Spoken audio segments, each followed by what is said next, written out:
Hi everyone, welcome to the Francis Clark FD series updates. My name is Jeremy Richards and I lead on the funding advisory side here at the firm. And today just wanted to speak to you about an update on the funding market. Sort of agenda-wise, we want to cover off very briefly 2024 and what we've seen on the wider markets into 2025. And then we want to have a look at the cost of funding and where we are with interest rates. And then finally, we want sort of a bit of a deeper dive. This has been following client feedback into how lenders assess credit risk and how best to approach funders. So we'll spend a bit more time on that and hope you'll find that useful. What have we seen in the funding markets? Well, these figures here have been brought from a report by UK Finance, which reports the figures from the main high street banks. It's a government-backed initiative.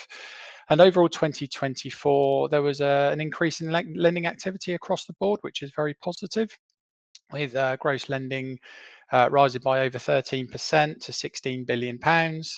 And interestingly, new lending into sectors such as agricultural, real estate, health, recreation was greater than 2023. However, net lending overall was down on previous years by about 7 billion. I think this goes to demonstrate we've still got the COVID hangover from CBILS, where businesses are continuing to pay back more than is being borrowed on new monies in the market. And finally, I thought this was an interesting point because it's definitely reflective of what we see here at the firm when we're advising clients on funding, is that 60% of SME and mid-market lending now is probably coming from outside the high street banks, where increasingly we're tapping into the alternative finance to market to support clients on funding needs. So just moving on to 2025, we're 4 months in. It's been an eventful start for sure. But there is definitely cause for optimism. We're getting news that there's going to be continued rate cuts. There's very good amounts of liquidity in the market. Funders across the board, from the banks to the alternative lending market, are open, and overall the lending market remains very competitive, especially for good businesses with good plans that need funding for backing. So good news for those businesses that are looking to borrow money. So just very quickly, these are the slides from the UK Finance report. So this slide here does show the amounts of money borrowed over 22, 23 and 24. So it's just graphically illustrates what we just covered, that was greater increase in 23, but in some areas still down slightly on 2022. And then moving on to the sectors, we briefly spoke about some of these. Again, goes to demonstrate areas like agriculture, which we're definitely seeing ourselves. For any agricultural clients, there are more options with banks such as Oxbury, some of the high street banks scaling up their agricultural teams. That is definitely driving lending activity. The real estate markets, I think we're seeing a bit of a bounce back, having a bit more confidence that rates are dropping, and activity in that market is increasing. And health and social care is an interesting one. We've definitely seen a drive in M&A activity in that sector, but also a number of funders moving into the space who like it. So I think that's reflective in new money being borrowed. So what about rates? So we, as you know from previous seminars, we sort of focus on the SONIA forward-looking market. Why do we use that? It's sort of a risk-free rate that effectively looks at the wholesale cost of money in the lending market, so probably is a good reflection on where rates are going to go. So it's been in the news that we're looking at possibly another rate cut in May, and I think this graph is showing reflection of that we'll continue to see base rate SONIA dropping over the next 6 to 12 months to sort of lows of around 3.7, possibly picking up a bit more. So good news for borrowers. And what do we see in the market over the last 12 months of being sort of typical margins over a reference rate amongst different lenders?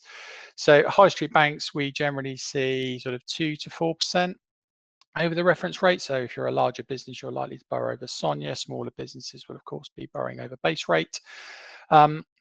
But that's sort of the general range we see. Then moving into challenger banks, their cost of capital can be slightly higher for many reasons. but they're sort of generally the 4 to 8% mark, depending on the type of deal that they're funding or the underlying risk of the business. And finally, the debt funds, who we're doing a lot of work with, but they're very active and can be very, very flexible. But with that carries additional risk, therefore a greater cost in funding. So you're definitely looking at sort of 7% plus over a reference rate.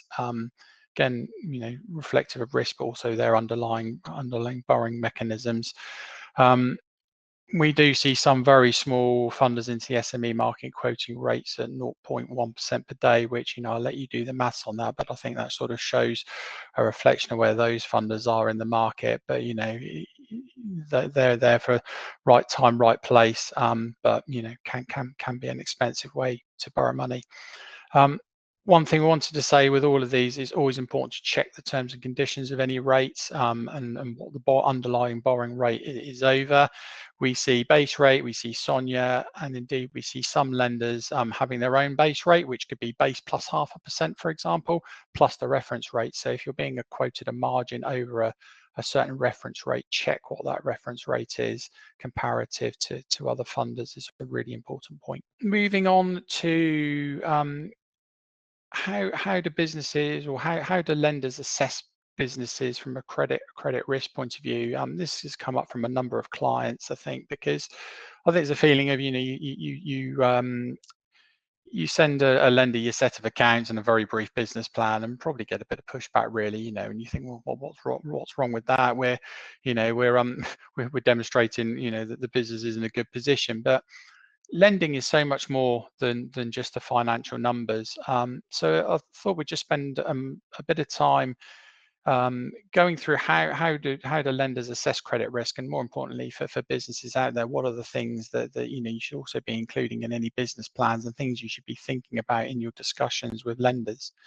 So when I, a long time ago, did my bank training and did my banking exams, many bankers will fondly remember what we know as the Campari lending model. The Campari obviously being a well-known cocktail mixer, so it was a good mnemonic to sort of build in your mind a good lending checklist that covered all of the main points, and it's still something that's used even today, and most bankers will be familiar with this, particularly in credit.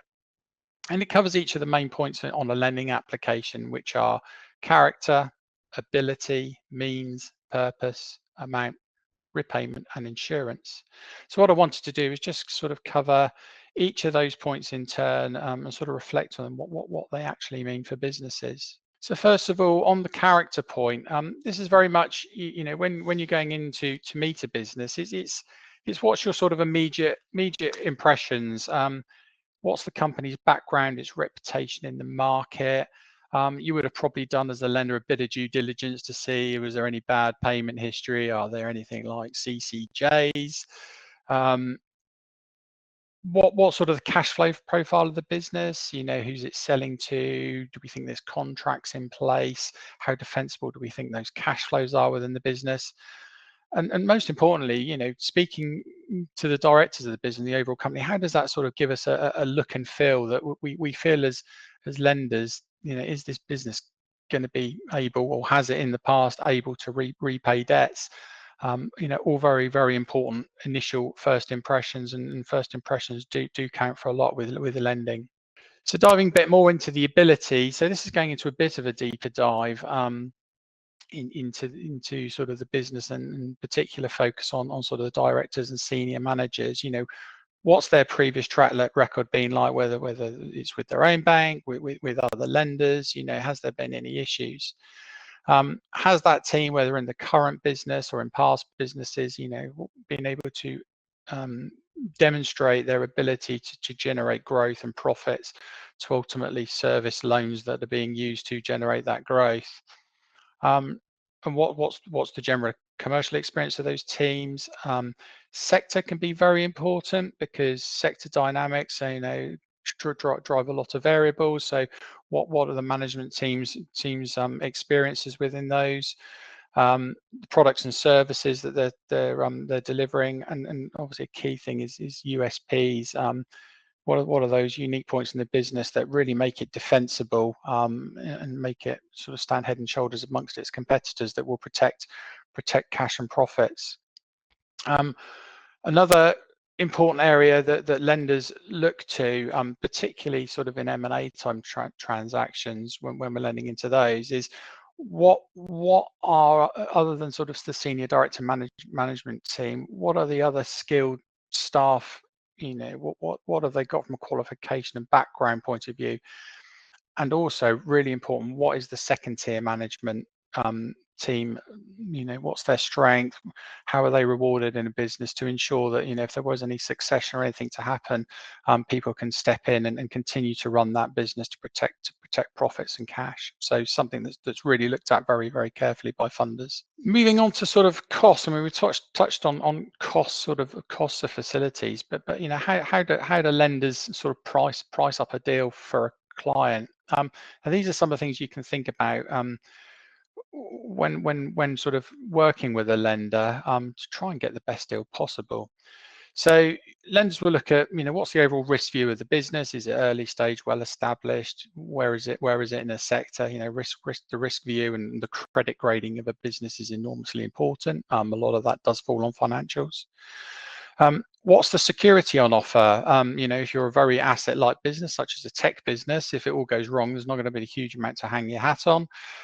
If you're a property-backed business, there's obviously good tangible security in the background, so probably going to get a cheaper deal. What is the type of product that the bank's looking to put in place? So shorter term unsecured products such as overdrafts are potentially going to be more expensive, or will be more expensive than a commercial mortgage at a low loan to value over a fixed piece of security.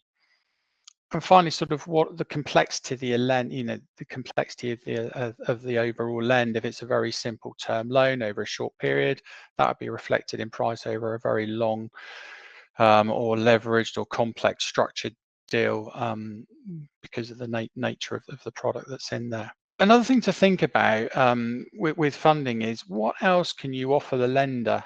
This is particularly important when dealing mainly with the high street banks, because as a bank lender, they probably look at any deal they're looking from a lending point of view as an overall, yes, this is the cost of the product, but what else can I sort of sell this business? How else can I help this business to build a profit as a lender and get my overall return?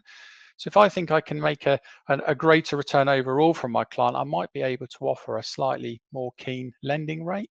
So how do banks do that? Well, they can make profit from deposits. So you depositing monies with the banks, they can actually increase their income from that. And then we've got sort of what we call ancillary product lines, so things like foreign exchange lines, corporate card facilities, car leasing, being a supply company, pension schemes. All of those are good income generating product lines and service lines for banks. So if it's a lending only proposition and the bank's getting nothing else, you could find yourself in a deal that could be slightly more expensive than if you're offering lots of other opportunities for the bank for themselves to earn income, because at the end of the day, the lenders are a business and they're also trying to maximize their return. So something definitely to think about when you're working with a bank. Another thing that we're increasingly seeing in the market is ESG lending initiatives, particularly around green projects.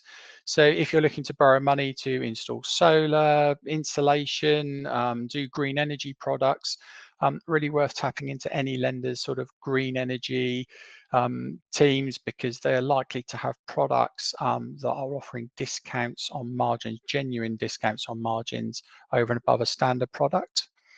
And finally, all fees are up for negotiation until the final, term sheet or offer sheet, is put out. So very much negotiate until the end. It's something that we continually do for our clients when we're advising. We'll negotiate heavily on the price, making the lender think about all of the things we talked about here when we're looking at lending margins. And sometimes, we can get as much as sort of 0.5% discount from initial sort of indicative term sheets to what we finally achieve for clients on a well-negotiated deal.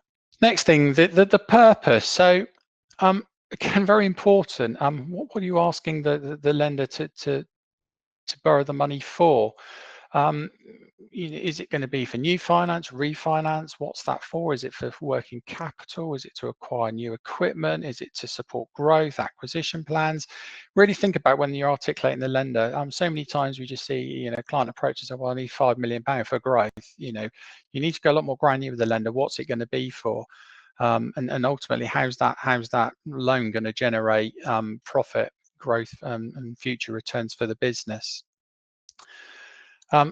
And also sort of think about the lender you're approaching. So, if it's a working capital lender, for example, you wouldn't really approach for a property lender, or again, if it's a property type lender, don't apply for a tech funding, that sort of thing. So have a little think about the funders that you're potentially approaching and the deals that they've done in the past. Probably difficult for a lot of businesses. We're in the market day in, day out. We work with 200 funders, so we can very quickly navigate a particular opportunity for the right type fit funding, but it makes a huge difference to the success of an application.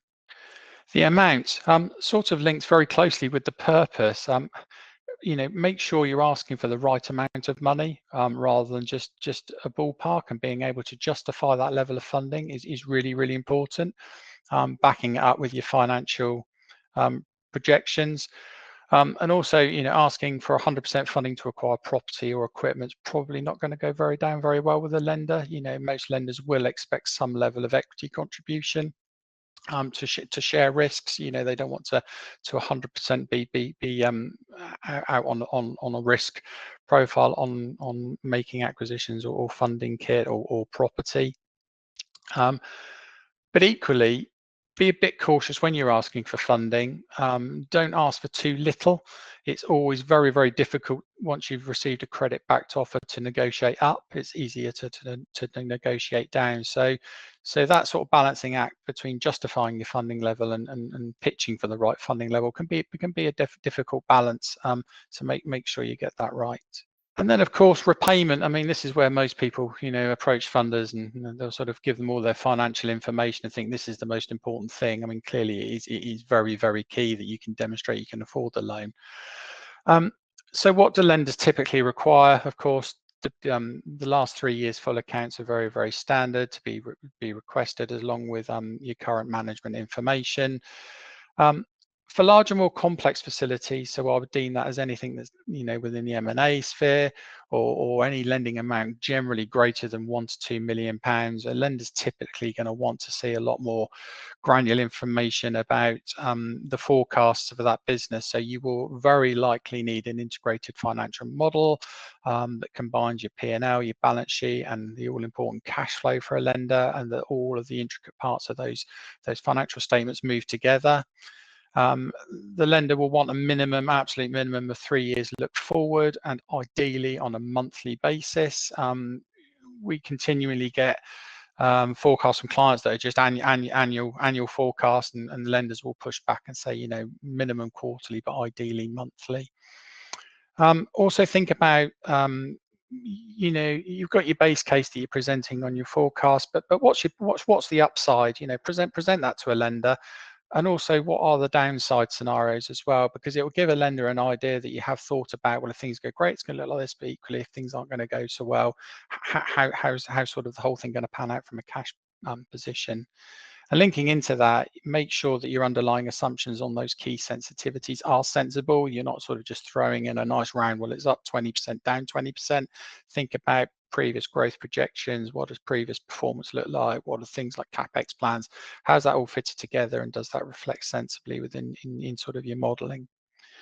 And when you're thinking about the loan itself, it's important to think about how do you want the loan to fit into your overall plans. Do you want it to be refinanced over 3 years? Do you want it to be refinanced over 5 years? Is it a project or development finance situation where actually you don't want to pay anything back in the early stage, and you actually want it to be repaid at the end? All of these things need to be thought about when you're building in your projections and approaching the lender.